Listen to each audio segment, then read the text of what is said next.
ಆದ ಬಳಿಕ ಮೊದಲ ಬಾರಿಗೆ ಸಿಎಂ ಡಿಕೆ ಶಿವಕುಮಾರ್ ಬೀದರ್ ಜಿಲ್ಲೆಯ ಬಸವ ಕಲ್ಯಾಣಕ್ಕೆ ಭೇಟಿ ನೀಡಿದ್ದಾರೆ. ಸಿಎಂ ಡಿಕೆ ಶಿವಕುಮಾರ್ಗೆ ಹಲವು ಕಾಂಗ್ರೆಸ್ ನಾಯಕರು ಸಾಥ್ ನೀಡಿದ್ದು, ಬಸವಣ್ಣನ ಕರ್ಮಭೂಮಿಯಲ್ಲಿ ಸಿಎಂ ಡಿಕೆ ಶಿವಕುಮಾರ್ ಇಂದು ಭೇಟಿ ನೀಡಿದ್ದು, ನೂತನ ಅನುಭವ ಮಂಟಪವನ್ನ ಸಿಎಂ ಡಿಕೆ ಶಿವಕುಮಾರ್ ವೀಕ್ಷಿಸಿದ್ರು. ಸುಮಾರು 600 ಕೋಟಿ ವೆಚ್ಚದಲ್ಲಿ ನೂತನ ಅನುಭವ ಮಂಟಪ ನಿರ್ಮಾಣವಾಗ್ತಾ ಇದ್ದು, ತ್ರಿಪುರಾಂತ ಕೆರೆ ದಡದಲ್ಲಿ ನಿರ್ಮಾಣ ಆಗ್ತಾ ಇರುವಂತಹ ಅನುಭವ ಮಂಟಪ 182 ಅಡಿ ಎತ್ತರದ ಇಷ್ಟಲಿಂಗ ಇದಾಗಿದ್ದು, ಇದು ವಿಶ್ವದಲ್ಲೇ ಅತಿ ಎತ್ತರದ ಇಷ್ಟಲಿಂಗ ಆಗಿದ್ದು, ಸುಮಾರು 7.5 ಎಕರೆಯಲ್ಲಿ ಅನುಭವ ಮಂಟಪ ನಿರ್ಮಾಣವಾಗ್ತಾ ಇದೆ. 6 ಅಂತಸ್ತನ್ನ ಈ ಅನುಭವ ಮಂಟಪ ಒಳಗೊಂಡಿದೆ. ಚಾಲುಕ್ಯ ವಾಸ್ತುಶಿಲ್ಪದಲ್ಲಿ ನಿರ್ಮಾಣ ಆಗ್ತಾ ಇದ್ದು, 77 ಕಂಬಗಳನ್ನ ಈ ಅನುಭವ ಮಂಟಪ ಒಳಗೊಂಡಿದೆ. ಈ ವರ್ಷಾಂತ್ಯಕ್ಕೆ ಅನುಭವ ಮಂಟಪ ಲೋಕಾರ್ಪಣೆಗೊಳ್ಳುವ ಸಾಧ್ಯತೆ ಇದ್ದು, ಒಟ್ಟಾರೆಯಾಗಿ ಬೀದರ್ ಜಿಲ್ಲೆಯ ಬಸವ ಕಲ್ಯಾಣಕ್ಕೆ ಸಿಎಂ ಡಿಕೆ ಶಿವಕುಮಾರ್ ಸಿಎಂ ಆದ ಬಳಿಕ ಮೊದಲ ಬಾರಿಗೆ ಭೇಟಿ ನೀಡಿದ್ದು, ನಿರ್ಮಾಣ ಹಂತದಲ್ಲಿರುವಂತಹ ಮಹತ್ವಾಕಾಂಕ್ಷೆಯ ಅನುಭವ ಮಂಟಪ ಯೋಜನೆಯ ಪ್ರಗತಿ ಪರಿಶೀಲನೆಯನ್ನು ಕೂಡ ಸಿಎಂ ಡಿಕೆ ಶಿವಕುಮಾರ್ ನಡೆಸಿದ್ರು.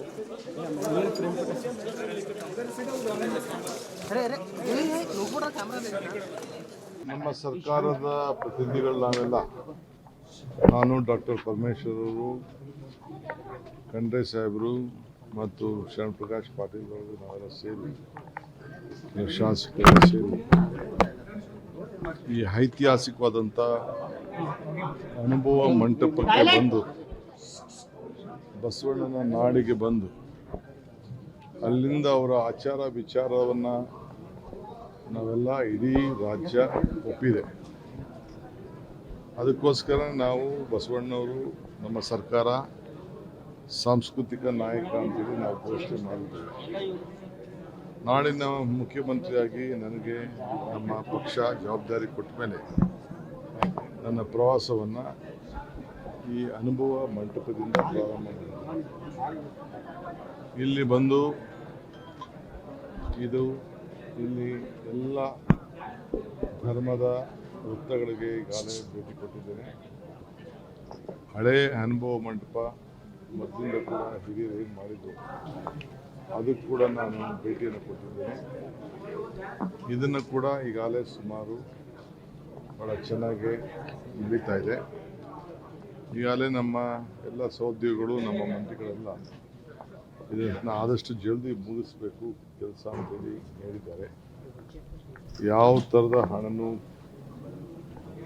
ಕೊರತೆ ಆಗದ ರೀತಿಯಲ್ಲಿ ಕಾರ್ಯರೂಪವನ್ನು ವಹಿಸಿ ಇದನ್ನು ಆದಷ್ಟು ಜಲ್ದಿ ಇದನ್ನು ಮುಗಿಸುವಂಥ ಕೆಲಸವನ್ನು ನಾವು ಮಾಡ್ತೇವೆ. ಸುಮಾರು 700ಕ್ಕೂ ಹೆಚ್ಚು 742 ಕೋಟಿಗಳನ್ನು ಈಗಾಗಲೇ ಇದಕ್ಕೆ ಕ್ರಿಯಾ ಯೋಜನೆಯನ್ನು ಈಗಾಗಲೇ ಮಾಡಿ ಅಪ್ರೂವ್ ಆಗಿ ಸುಮಾರು 400ಕ್ಕೂ ಹೆಚ್ಚು ಕೋಟಿಯನ್ನು ಈಗಾಗಲೇ 480 ಕೋಟಿಯಷ್ಟು ಈಗಾಗಲೇ ಬಿಡುಗಡೆಯನ್ನು ಕೂಡ ಮಾಡಿದೆ.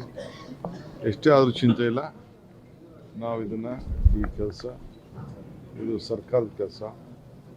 ನಮ್ಮ ನಾಡಿಗೆಲ್ಲ, ರಾಷ್ಟ್ರಕ್ಕೆಲ್ಲ, ಅಂತಾರಾಷ್ಟ್ರೀಯ ಮಟ್ಟದಲ್ಲೂ ಕೂಡ ಅವರ ಚಿಂತನೆಗಳು ಎಲ್ಲ ಕೂಡ ನಾವೆಲ್ಲ ಅಳವಡಿಸ್ಕೊಳ್ತಾ ಇದ್ದೇವೆ.